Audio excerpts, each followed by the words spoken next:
This is the Turf Zone Podcast, your central information and news hub, bringing together professionals from turf associations across multiple states to share things to help you in your business. Brought to you in partnership with our friends at the Maryland Turfgrass Council. This episode is sponsored in part by Sod, world-class service on demand. Visit us online at www.buysod.com. Now, let's get in the zone. Welcome to the Turf Zone. In this episode of Maryland Turfgrass, we're talking to Ben Ellis, Maryland Turfgrass Council President and Golf Course Superintendent at Fort Belvoir Golf Club in Fort Belvoir, Virginia. How you doing, Ben? How's it going? It's a nice day to be inside right now as it's gloomy and a little cold, but we're here. Excellent. Well, hey, let's start off, and I want to hear about your job and what you do there at Fort Belvoir, and maybe your job history a little bit before this, and where you came from in the turf industry. So my turf industry, whole story is a little interesting. We currently on the golf course super here at Fort Belvoir, and we run the 36-hole property here with a crew of 6 at the moment, which for those who know about golf, that is an unheard of low number, which is it's a lot of work, that's for sure. I am on the MTCC board. I am currently the MTC president at the moment, which is nice. And I've done I've worked in Maryland for the last 10 years. I was at Andrews Air Force Base, their golf course. I was at Paint Branch golf course. And, my true passion is golf turf. Everybody's got their own little niche of lawn care, sports fields, golf. I've tried lawn care. I personally didn't much care for it. But that's me. And I know guys who love lawn care. The golf just isn't attractive to them, and that's fine.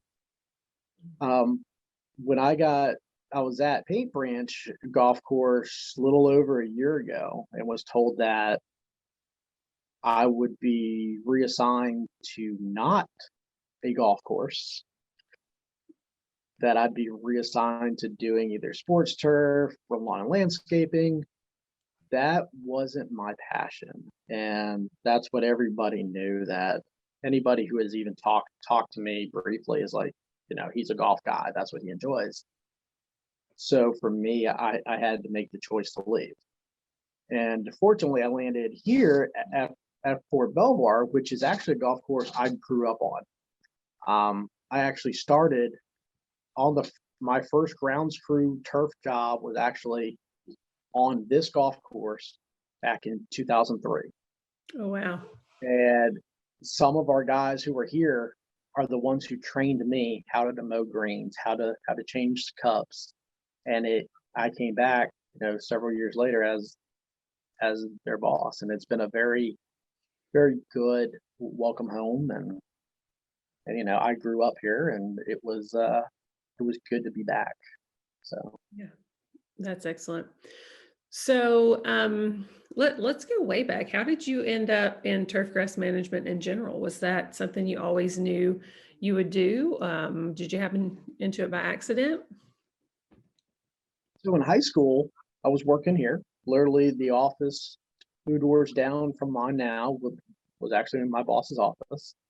And when I got hired here, I thought I wanted to be a golf pro. I wanted to play golf. I wanted to give lessons. I wanted to run a pro shop. I never knew what a golf course superintendent was. I had no idea.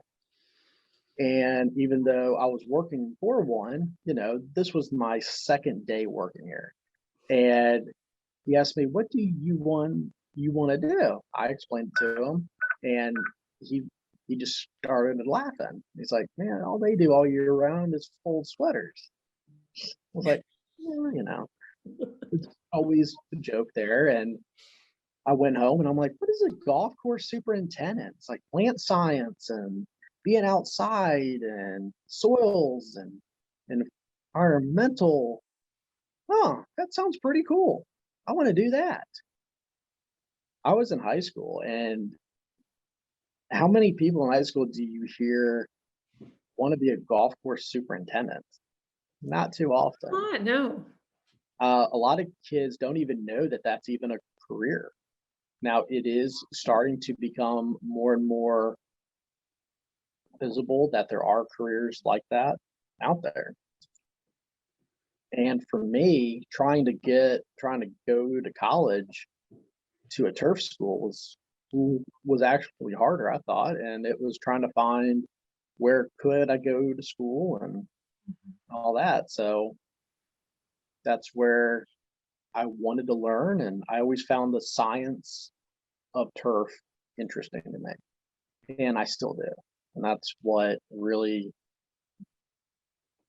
motivates me, that we can do pretty much anything we want to a golf course. We can apply water, we can do all this, we can do and make a golf course pretty much anything that we want, as long as the cost is there.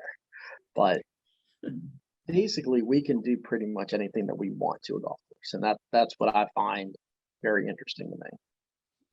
Awesome. So where did you end up finding those educational opportunities that you needed to get where you are? So I had the opportunity to go to Maryland for college. Unfortunately, I lived in Virginia, and Maryland is out of state tuition. So although Maryland was the closest school, I couldn't actually do that. Unfortunately. So I got my 2-year degree from a local college here. And then I got my turf degree from Penn State. So, well, I guess we'll allow it, since and the in-state, and we will hear the screams of, wait a second, he's the president of the Maryland Turfgrass Council. He works in Virginia and then went to Penn State. What on earth? What I'm hearing is you have a diversity of influences which make you a better turf professional. That's how you got to spin it, Ben. We'll go with that one. That definitely sounds a lot better than me just being all over the place. It's about branding. It's about branding. All right. So tell me, what are some unique challenges of the job you're doing right now? I think all of us in the turf field is weather. Weather plays a huge impact. Obviously, today, tomorrow, it's like, can we fertilize greens? Can we fertilize this? Then we got rain, so we can't apply it. There are washouts and runoff.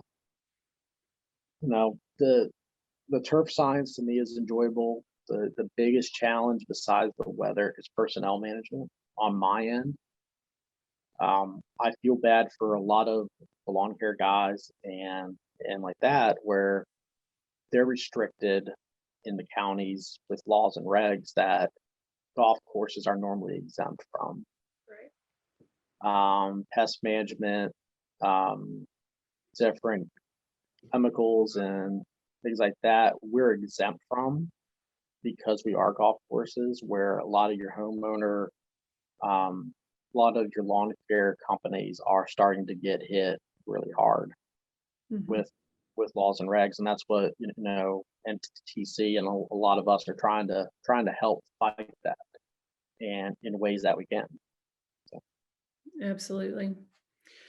So speaking of MTC and what you guys are doing for your membership, tell me, what made you decide to get involved in the role you're in as president, or even earlier on as you became part of this organization? What inspired you to do a little more? Originally, I was at the MTC conference, the annual conference, which was held at Maryland at the time. This was many years ago at this point. And I had always liked to help. I always wanted to be involved, but never really knew how to. And then the question was asked, hey, we need people to be on a board.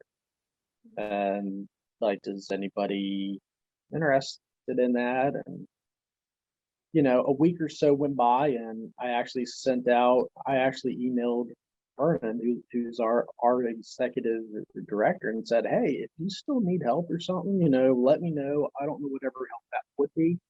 I'm here. I am willing to help. Just let me know. And I received an email back, and that was the start of it, and being on the board.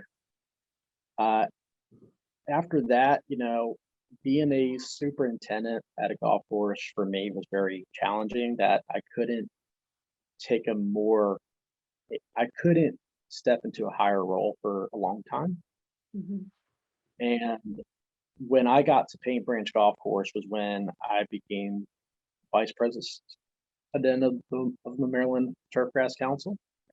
And at the time, I had a lot more free time than what I do now, even. So it's been that's also been one of the bigger challenges for me, is trying to still keep everything in track and still keep website up to date and all that. And but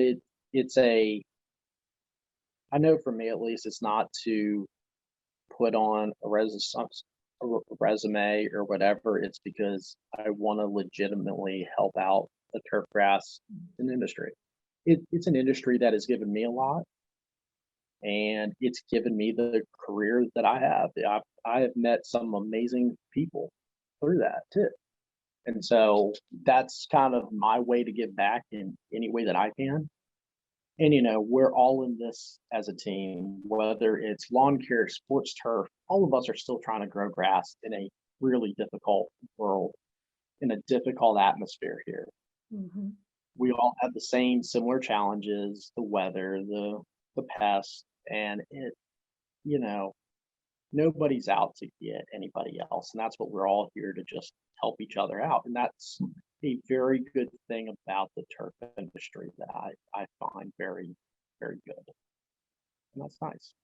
Absolutely. I am new-ish to working in the publishing end of the turf industry, and I've been so pleasantly surprised by how all the professionals in the industry in any segment have more of a collaborative mindset than a competitive mindset. And that competitive mindset is we're competing against legislation and Mother Nature and tight budgets and labor restrictions, just a lot of challenges. And you guys have really impressed me with how much you do work together and the networking that I see.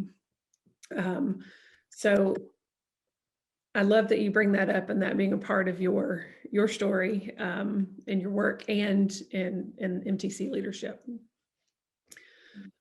Okay, so speaking of unique challenges and all of the things that you guys are in together, tell me a little bit about what you faced during COVID lockdowns and those extra special days and how you're coming out of it. Me personally, we originally, the Virginia golf courses as a whole never closed. Mm-hmm. Unfortunately, my golf course is a military golf course, so we fall under a different rules and regs. We shut down March 23rd to 28th of last year. Mm-hmm. I spent the entire month on the property by myself. I sent the crew home because they were in lockdown for weeks, and I was here for about a month by myself. The only person on the 350-acre property mowing grass. And I mow greens on one golf course one day. I had to go spray after that, and then the following day I would mow greens on the other golf course, and then I keep spraying. And it was definitely interesting when we got into it, and we were ready to go, or we were trying to open, or we were all set to open, and yet nobody was here. The crew finally came back about a month after they all took off, and a lot of them were just really bored at home. So they're like, yeah, we want to be back. We wanted to do something, and we're fortunate enough to be outside almost all day. So, we're socially distanced enough. Maryland golf courses, they shut down for a few months, and I know luckily they were open as quickly as possible, which is good. And I know that was a huge challenge for the golf courses and lawn care. But the first ones to really be exempt from everything were the turf industry. We're lawn and landscapers, and because we were essential workers, Yes. which I thought was fantastic. It's really kind of agricultural and things like that. Essential, we were some of the first ones to either be exempt or get back to work after it all, because we were essential. And that, you don't think of it in that way of, okay, now you have to maintain all this stuff. Who's been the ones to maintain it all? If we went for 2 months in a lockdown, can you imagine how tall some of the parks would be? How much are the ticks and the weeds would have just gone out of control? And you think about things like that of, you're doing a lot for healthcare too. Ticks go in high grass. Well, if you constantly cut it and maintain it, have less ticks. Right. Got a little better. So things like that to me are what is very good, that other people started to see the importance of what we do. And I think that definitely that was a benefit for us, and to see, hey, these guys are out there working. Right. We saw that with kind of the boom for golf when lockdowns started to loosen up and people were looking for ways to get out and in situations where they felt safer. They're outdoors, they can space out. So what was that like, going from you working solo on 36 holes to apparently everybody and their grandpa taking up golf last summer? So we were almost, I think, one of, if not the last golf course in Virginia to open. And Andrews Air Force Base and Patuxent River Naval Station in Maryland were the last golf courses in Maryland for some of them to open up after COVID. We all share the same leadership. So that affected all of us heavily. Our golf course didn't open up until the last week of June. So we were closed for April, May. We were open March, April, May. We were literally closed 3 months to the day almost. Right. And that took a hit at first. And so, what do you do with 3 months of good weather and zero revenue? Okay, we're looking to have a bad year. Then all of a sudden, it just boomed. Yeah. Golf courses around us were doing booming business. Everybody's waiting for us to open. And as soon as we did, all the golf courses took off. And we had a successful year. And it gave us the opportunity to kind of bring golf back, and not only with golf, but what could people have done? They go out to a park, they go outside. Hey, who's maintaining all that stuff? The turf guys, the turf crews, the landscaping crews. A lot of people were out doing yard work and improving their homes and improving their lawns. And hey, who's the ones they were kind of contracting to do that stuff? And who were they asking? It was the landscapers, the turf industry. Mhm. And, so not only are we as the golf course side of it doing extremely well on average, Mhm. but everybody seems to be benefiting in a way from it. Absolutely. So, and that I think is something, a positive that COVID has definitely helped us with. Mhm. It hindered us a few other ways, but it's definitely, I think, in the long run, it's kind of helped us to show what there is out there. Definitely. Well, from those early days of you mentioning, even in high school, not a lot of people understand that turfgrass is a career. To now, all of us, those of us who have kids who are playing sports and are sports turf managers, and I was one of those people who started maintaining my lawn and planted a garden, which I promptly killed. Um, Irrelevant, but that happened. Um, we all have come to appreciate that so much more, and I think it's a great time for the turf industry to be out front and promoting what you guys do. So, in that vein, tell me, what should we be looking for from MTC this year? What are you guys? What are your goals and what are your plans? Are we going to get to have in-person meetings and conferences? What's next? That's our hope. Last year we had our first virtual conference, which was, we had a few glitches, but overall it was a very successful conference. I sat in for our whole thing, and it was a very good conference. I thought it ran very smoothly overall. And we are still trying to have an in-person conference again at Turf Valley this winter. And in December, we're still hoping that we can do that now with the vaccines out and a lot of us being being being vaccinated. It seems like there's hope, but we'll definitely be keeping everyone in mind. And unfortunately, we can't have a turf field day since that's normally held at Maryland at the college, and the college is not allowing um, gatherings at this point. So, but the research with the grad students are still going on. There is some research still being done there. Mhm. That's very hopeful at this point. Trying to get that. As soon as the college is open to hire again, to hire Mhm. tenured jobs, that's when they'll be allowed to bring on. They have two positions available at the moment still, and as soon as they're allowed to, those two jobs are about the turf positions are the ones to get filled first. So Great.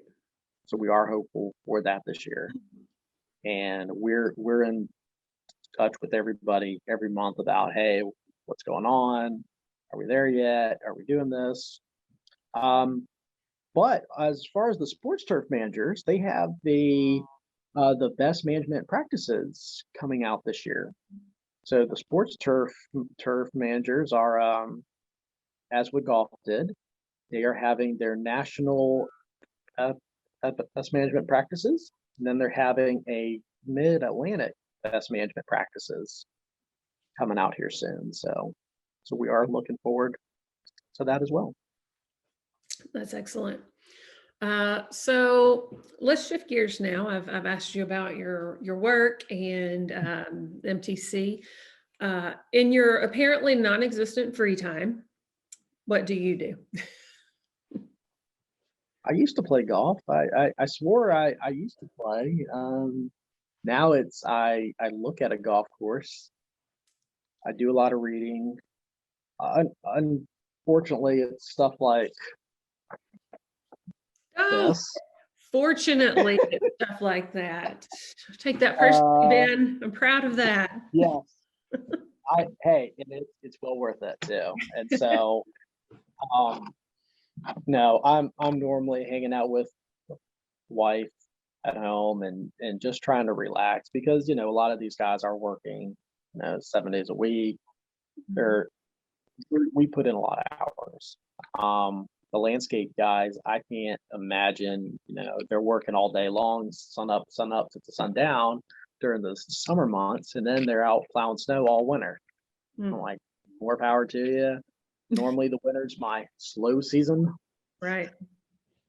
but we're always preparing stuff, running chainsaws, and so trying to keep my head out of doing work, out of golf is hard, but it's trying to work out, exercise every chance I can. But the job is almost the exercise there itself. It's like, if I get a 50-pound fertilizer deadlift, get in the cart, load the fertilizer. And but that's could be work. Yeah, some enterprising personal trainer could come up with the golf course superintendent workout. That's we actually have a gym here in our shop. One of the other agencies on post actually stores gym equipment here, and since we wanted to encourage our employees to be healthy, we actually created our own gym here in our shop. So, morning times prior to work, lunch breaks, or after hours, they're in here exercising. And that's great. They're trying to stay healthy too. And the healthier that they are, the better and more physically fit they are for the course. And it's a win-win for us all. Yep. Okay, so let's close out with this. Tell me, what would your advice be for people thinking about or entering the turfgrass industry right now? If you asked me about 3 years ago, I'd have said, don't do it. And the reason was there was the fluctuation of there were more golf courses closing down than there ever were. Nowadays, we're starting to kind of see that steady, not as many courses are closing. There are turf still needs to be maintained, but there's also a need because there's not a lot of qualified people anymore applying for these jobs. I've definitely trying to see people apply for jobs as the assistant managers, as grounds crew foremen. There's not a lot of qualified candidates, and that's what I'd love to see more people go to college, or at least go and take the short courses. Maryland offers some great programs there. The IAA at Maryland has been an amazing program. So they have a 2-year program, a 4-year program, all of which are just amazing. And there's other options out there too. I mean, I went up Penn State, and there are other online options out there too. And we're trying to encourage people to be professional, trying to learn all you can. Now there's a lot of literature out there too that we try to stay up on, and to me that's very interesting. I mean, I've read the Maryland Fertilizer Applicators book probably 30 times at least, cover to cover, and I've taken notes and I reference it all the time. Still, even in Virginia, I'm still referencing because they are a little more strict, and yet they seem to be almost, I don't want to say ahead of the curve, but it's I try to follow the most strict guidelines, and that kind of helps out. And there's a lot of options for everybody. I'm a golf course guy. Brandon Sands, who's the vice president of the Maryland Turfgrass Council, his background is in sports turf, and he is big into sports turf management, and that's his niche, and that's awesome. Then we have others who are in land care and lawn and landscape. They love that stuff. And we also have the facade farmers. Right. Trust me, we know if I need grass immediately, who am I calling? Sod farmers. And so everybody's got that niche of what they want to do, and there's so many opportunities out there. Plus, I mean, not even that, we have jobs that most people don't even think of. I have a mechanic here full time because turf equipment breaks down. Right. Turf equipment's also expensive, very expensive. Yeah. And we have to have specialized people to do that. And so those are equipment people inside the turf industry as well. And I think that is amazing to have that many type of people, those type of people, a broad range of everybody here in one industry, coming from all aspects, and that's great. Absolutely. Well, Ben, thank you again for taking the time to chat with me this morning. Thanks for having me. You've been listening to the Turf Zone. Thank you to our sponsors, including Buy Sod, world-class service on demand. Visit us online at www.buysod.com. For more episodes of the Turf Zone, visit theturfzone.com and subscribe on Apple Podcast, Stitcher, or your favorite podcast app.